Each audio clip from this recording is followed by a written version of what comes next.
Welcome back, everybody, to the Derby City Fandom podcast. Today, we're doing something a little bit different, but something that I feel like Colin was going to eventually force us all to do, regardless. So, as of here recently, Disney Plus had released a rather interesting and very well done, well put together kind of documentary about our boy, John John Williams. Williams. Colin, I just want to start out with saying thank you for recommending this to me. This was one of the better documentaries I have watched in a while. Yeah, it was good. Yeah, absolutely. They were actually talking about this. Early, like late spring, early summer. They were talking about this coming out. So I'm pretty sure I would have mentioned it back then. But no, I've been looking forward to seeing this come out. For sure. And so I pretty much watched it the day of when it came out, and boy, like it hit a lot of nerves for me. Going back all the way to my childhood in regards to not just films, that directors like Steven Spielberg, George Lucas, etc. Made, but they also involved, our boy John Williams and in the score of those films. So Those films would not be the same Oh yeah, without the No. score. I think one of my favorite parts is throughout the documentary, they would show clips of like scenes without any music behind it. It's just like regular acting and voice going on, and they just don't hit the same. And it's not really something you notice until you Yeah. actually take out all that extra sound. right. Also, I want to say, good lord, this man just like once he started working for cinema, he just never stopped.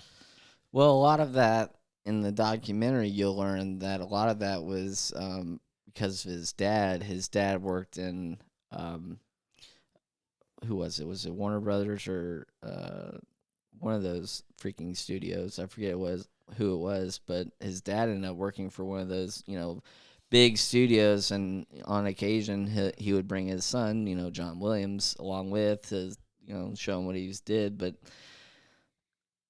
that's where he essentially got that inspiration, if you will, and pretty much from that moment on, when his parents ended up passing away, he pretty much got right into the whole spiel of doing instruments like playing the piano and a bunch of other instruments. That's pretty much his childhood, and then he got into all of that, and it was just amazing, just talking about his life, pretty much from a wee lad all the way up to a 90-something-year-old individual now. And It's Yes. just like, holy crap. Yeah, he had his ups and downs with a marriage and family, just like anybody else, but he just got into his career, and it shows. Oh yeah. I remember at some point he basically been accredited for like saving how like the orchestra, big production, multiple musicians all playing instruments, how that was basically saved by John Williams almost like by himself in Hollywood because everybody had like gone off to try to do like band songs like Simon and Garfunkel in the Graduate. I remember seeing that pop up. Yeah. Like how they were using like these big like pop culture kind of songs as their musical bits, and John Williams saw that and appreciated what they were doing, understood what they were going for, but he felt that the orchestra was able to convey more, and I think he was able to prove that over his career quite easily, frankly. I mean, it goes to show, like, this man was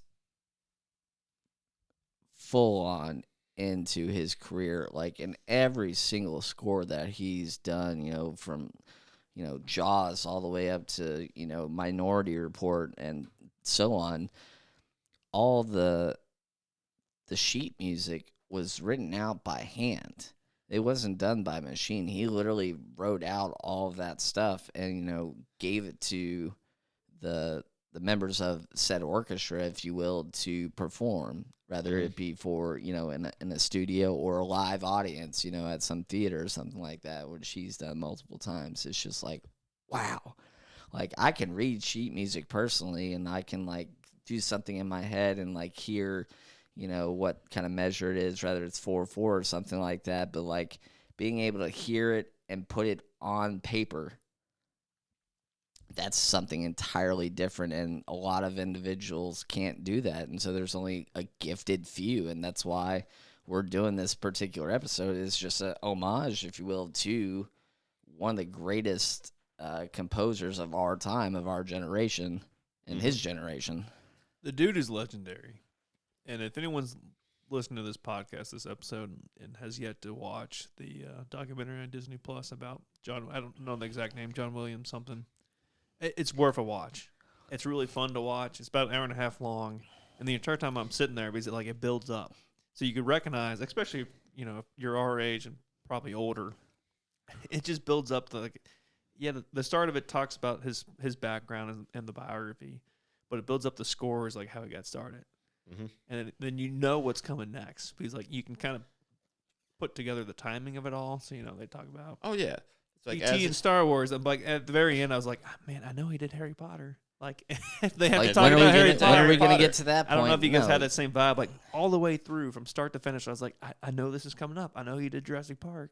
We're talking about the 80s now. That's the Jurassic Park's coming up. They have to mention Jurassic Park, and it's so much fun to watch. The dude's legendary. Yeah. So, going off of Jaws, there's a lot of fun little tidbits in this show where it's just like, I remember bringing Steven in to listen to the score, and I brought him up to my piano and I played these 2 notes. And Steven just kind of looked at me and it's just like, is that it? And he just does it again and does it again, but with a couple extra notes. And then that's how the Jaws theme was born.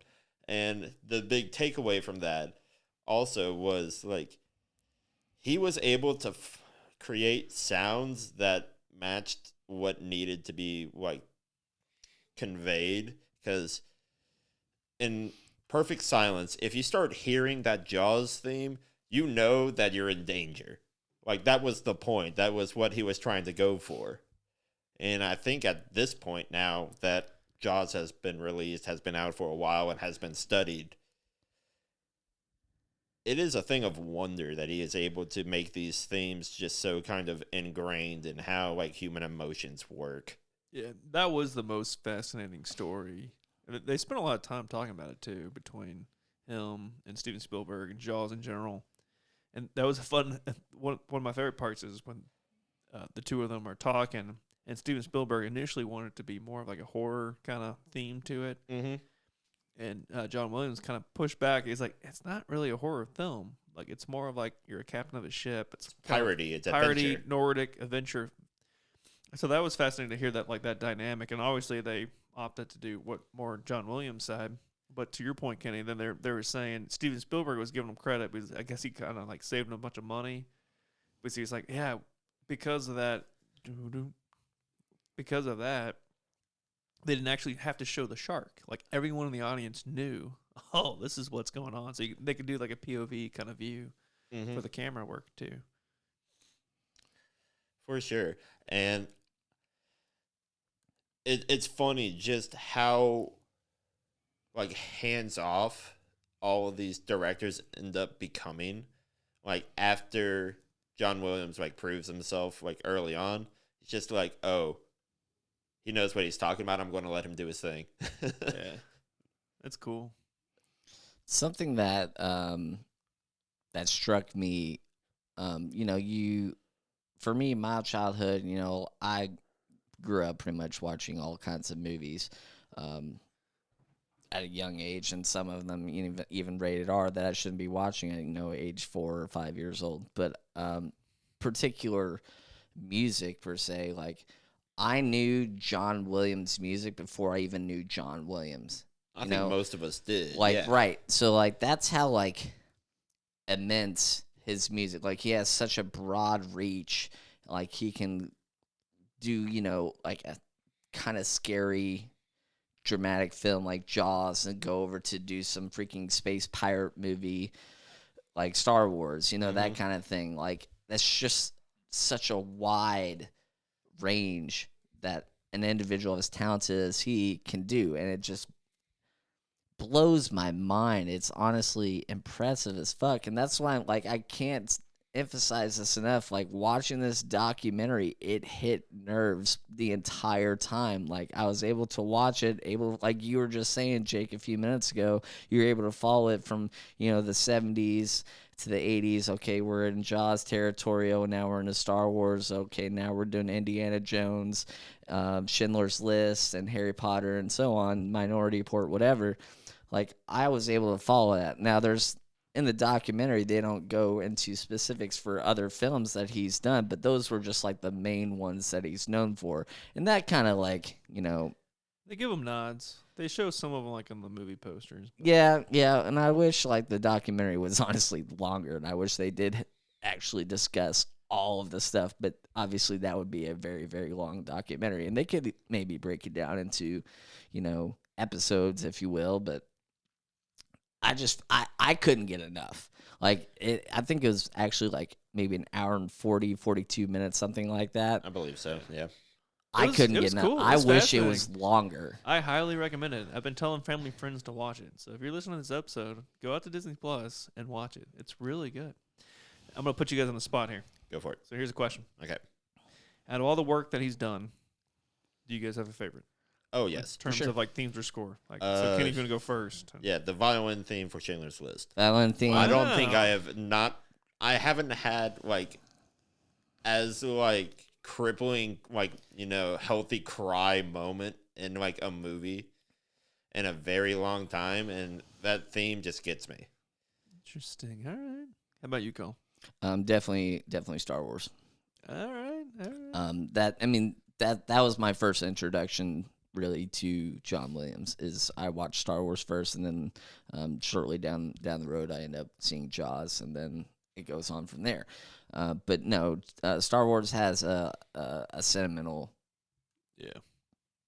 thing in my heart, and I can relate to that because mine's Jurassic Park. Jurassic Park, another classic, man. And it's a tough question because they're all so really good. It's like, you know, I could. Someone could be out there in the street like, man, how do you not like Imperial March? Really? Come on, how do you not say Star Wars? But I'm like, it's more of a sentimental value. Of Sure. Being a little kid in the '90s and watching Jurassic Park with your dad, it's like, I don't know, man. It just stands out. John Williams was also able to capture something that few other composers have been able to do, and that is like being able to immediately identify what movie, potentially even what character in a movie, just from like the opening notes of any of his pieces. Yeah, there's several characters from several movies that have their own themes. You know, E.T. has his own theme. Yoda has his own theme. Star Wars is notorious for it. Right, Star Wars is very notorious for that. Every character has one. But that's essentially... Indiana Jones the same way. They all have their own. Right, and... Speaking of E.T., and I thought this was really cool. Obviously, in the documentary, they had celebrities and directors and whomever that were being interviewed talking about John Williams.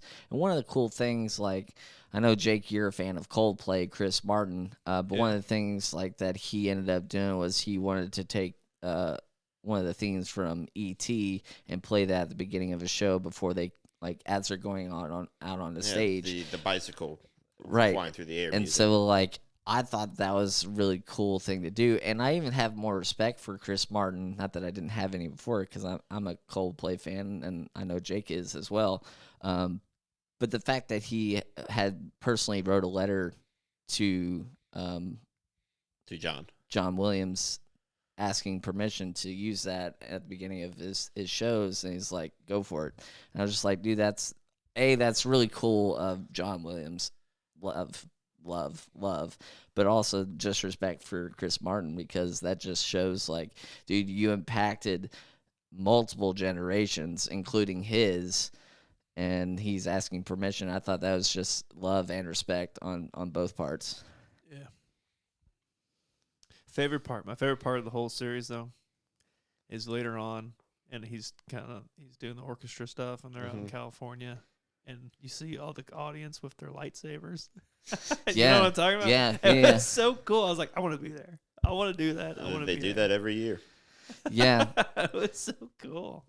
The one kind of interesting part that really struck with me was when he went to go work for, who was it? It was that one particular orchestra, and it just didn't pan out for him. Oh, the Boston. Yeah. So like Boston Orchestra, how he was, something. he pretty much like resigned, and then shortly thereafter he ends up coming back because they realized essentially his brilliance, and they like embraced him with like open arms. Like, dude, Yeah, all the people that were giving we didn't him realize what we were talking about. all the people were giving him shit, and then it's just like, oh wait, you're actually right, and you respect like the art of the orchestra, because that was a big point that they made, that there's like these invisible like dividing walls within the musical industry. That's like, okay, like live orchestra gets treated differently than like a live band versus stuff that is. Yeah, they talk about like the friction in the documentary. Yeah. Yeah. So all of that kind of stuff, and the different little divides, and how John is just like, no, we can make this work. And the first time he just kind of sided, it's just like, yeah, no, everybody was just kind of giving me grief, and I didn't want to deal with it, so I left. And then it's like, I forget, he like released like another soundtrack for a movie or whatever, and then they're just like, yeah, can you come back? Yeah. We've changed our opinions. Yeah, I see both sides. Like, and they talk about this in the documentary, where orchestras were a little old school. They didn't want to be playing Hollywood theme songs and all that. They wanted to be sticking to the Mozarts and whatever, etc. Like, Yeah. I get it, but then we all grew up in an era where that was notorious for orchestras. Like, they would be playing, they would have spinoff like, hey, we're gonna do the soundtrack of this movie or whatever. Like, that's all I remember, at least. Mm-hmm. But there was a time before that where I would imagine there was old school people on those orchestras like, no, we want nothing to do with this. Yeah. And John Williams was the change in that force. And probably, in his credit, probably saved orchestras around the world, but financially at least. Yeah.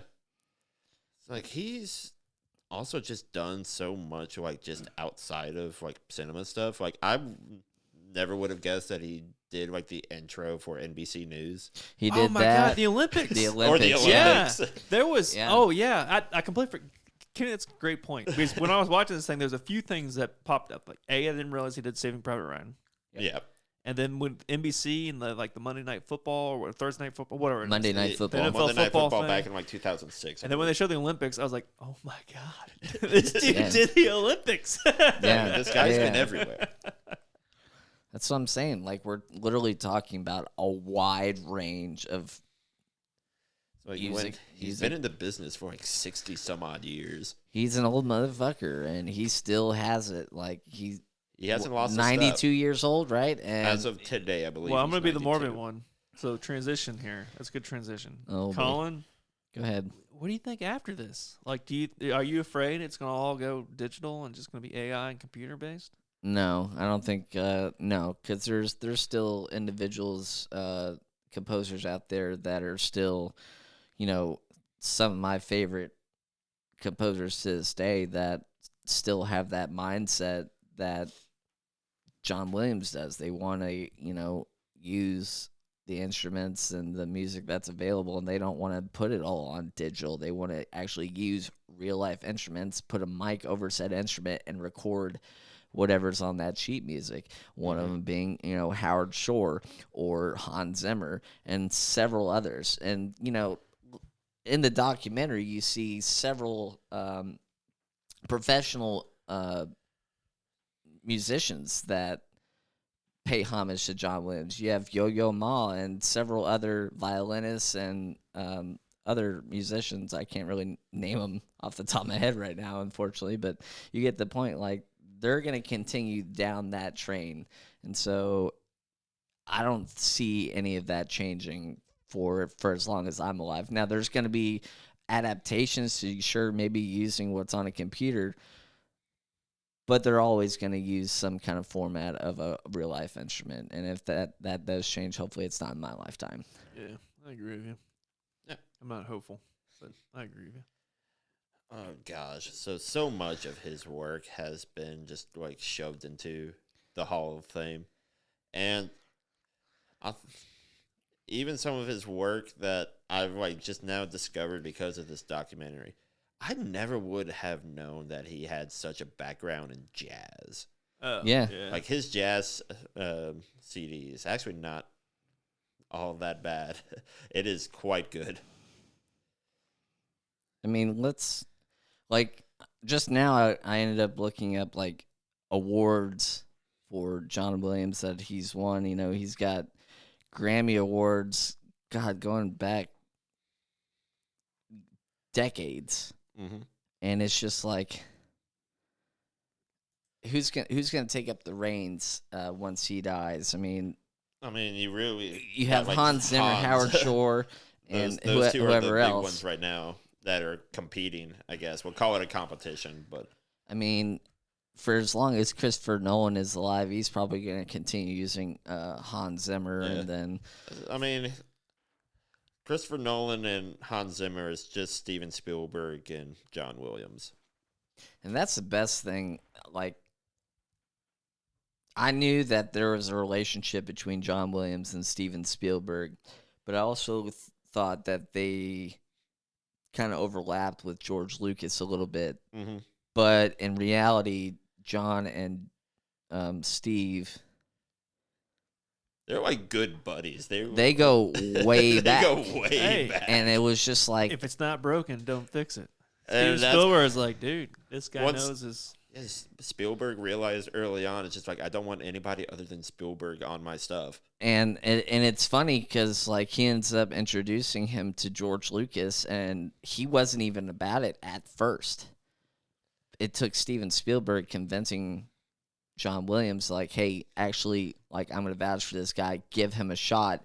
And the intro to Star Wars is probably one of the most well-recognized scores, I would say, of all time. I mean, those opening trumpets, those just kick opening you in the notes. mouth. And the dude, John Williams, is so modest about it. That's a funny part about the documentary. Someone comes like, He's just yeah, so modest. Star He's Wars just- is really crushing out there. It's like he's like, oh, good, I'm happy. I'm glad for George. He's like, I don't think he ever even like went to go see the movie or anything. He's just like, yeah, no, that's cool. That's Nice. great. Yeah, woo. That's what I'm saying. Like, he's a humble guy, but at the same time, He does in the seem pretty documentary, humble. you're able to see the what's the word I'm looking for? The shyness, I guess. He did have that little bit of a shy side, and he basically he was very quick to answer the questions. He didn't like over talk or anything. He just like answered like short and like succinct. It was quick. Yeah. I think I was able to pick up, though, like, as long as he was behind, you know, a piano, and that's when, you know, he's being interviewed and talking about, you know, whichever film it was at the time. I feel like he was able to talk more and show engagement when he was behind a piano, as opposed to, like, if he was just sitting there in a chair being interviewed. I feel like his sentences and whatever would be much, much shorter. But since he has a piano behind him, I feel like his confidence He's in his zone.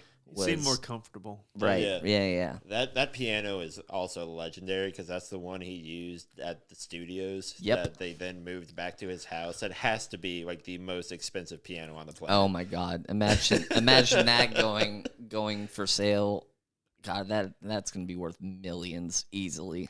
Yeah, he had some funny stories in that documentary, man. There's one near the beginning where he's talking about like he had 2 or 3 young kids at home. he was at the time he was working for Fox or something. He's like, yeah, I would just randomly go in there. I guess technically he really was an employee, but no one questioned. He was like, yeah, I would just find like a random office and just set up for 12 hours a day and do my work. Do it to get away from the screaming like kids. No one questioned me. Like I just randomly showed up and I'm like I just pretend I belonged. I mean, he had a reputation. Oh yeah, and his dad had a reputation for sure. But like you all said it before, no, it did surprise me that he had that jazz background. And that's really thanks to his father, really. But I thought that was really cool. And it made sense later on because Yeah. they were talking about his jazz background, and they were just like, yeah, nobody that didn't have a jazz background could ever make that Cantina band sound as good as it did. No, absolutely not. And what kind of baffled me, I would never have been able to guess this. I would just fully been like, no, this dude's been around instruments his entire life, and only that. No, this dude actually ended up doing a little bit of baseball as well. I think like in high school, and He did some baseball. And He did that, both, Like but then that he had was I think the deal that his dad made with him. It's like for every hour of 30 baseball, you minutes can do of 30 minutes of music. yeah, piano. yeah. But then he ended up having to quit baseball and focus on, I guess it was the piano at the time, or maybe a different instrument. I But believe it was piano. I think his primary background is piano. yeah, and I'm pretty sure like all of his family had to do some kind of musical instrument. Just about all of them were musically oriented. And then his kids, so he had a daughter who was also one of the individuals in the documentary who was being interviewed about her dad, but I don't think any of her siblings were interviewed. Maybe they passed away. I don't know. I cannot confirm that. They were not shown. They in were the not documentary. shown, right? So I'm not sure what their status is, if you will, but I thought that the way she spoke about her dad was genuine but honest. You know what I mean? Like she didn't really have anything negative to say about him at all. She's just straight up. Like I believe she says that her first core memory of her father is that he'd always be in the room with the funny rug playing the piano. Yeah. And it wasn't so much that the dad was playing the piano. It was always about the funny rug in the room. Yeah. I just loved it. It was fun. Very genuine, very sweet. Yeah. So, yeah, guys, definitely give this documentary a watch. I 100% recommend it. And you know what? One thing that we forgot to mention, or I guess I should say forgot to mention, was the ratings for the documentary. I didn't even think that. Funny enough, take a guess. Take a guess at what IMDb had it as. 9.4. Jake? 9.1. IMDb had it at 8.4 out of 10. See, what's wrong with you all? But wait. Rotten Tomatoes had it at 100%. Damn straight. Okay. That's right. I think that's too low. You think 100% is too low? I would have given Needed a better score. maybe 101%, but that's only because they could have made it longer. But maybe yeah, there you go. I thought it was great. It was a good watch. Yeah, Man. yeah. I think I agree with you. It could have been a little longer, but it also feels like it is properly paced as a documentary. Right. It doesn't overstay. No. But other than that, definitely give this a watch, guys. Let us know in the comments your favorite part theme. or favorite score that John Williams does. I say Jurassic Park. I heard Schindler's Schindler's List. List. I heard Star Wars. So let us know. Alrighty. Thank you, everybody, for listening to the Derby City Fandom podcast. Colin, where can the people find us? You can definitely give us a like and a holler over on Instagram, Facebook, YouTube. You can find us on a lot of the media platforms where podcasts can be found. So be sure to listen to this particular episode because it is a banging episode. Oh, yeah. Thanks, everybody. Thank you for your Have a time. good one.